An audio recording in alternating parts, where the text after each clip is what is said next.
सबकी इज्जत सबका मान, सबकी इज्जत सबका मान, अमीर गरीब सब एक समान, नहीं रुकेगा किसी का काम, ये होगा मेरा पहचान। जी हाँ ग्रामवासियों, परवा बरौली पंचायत के सभी ग्रामवासियों को कहना है कि अब की बार लक्ष्मी नारायण खाकी को ही अपना मुखिया बनाना है। कैसे विकास हुई केकरा पर आस हुई सब लोग ये कहता,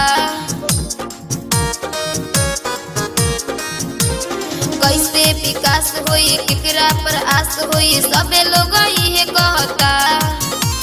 टूटल बा नली हो गौवा के गली हो दिक्कत भइल रहता, के बात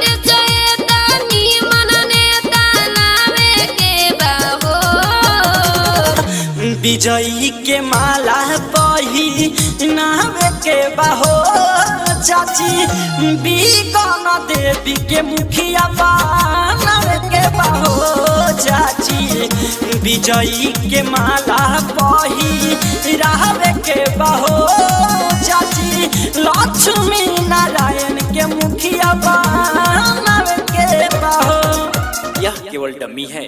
अगर आप चाहते हैं अपना चुनाव प्रचार बनवाने के लिए तो केवल 2 घंटे समय दीजिए, 2 घंटे में आपको चुनाव प्रचार बना कर दिया जाएगा। और मेरा कांटेक्ट नंबर है 62 059 24 017। दूसरा नंबर है 700 42 48 251।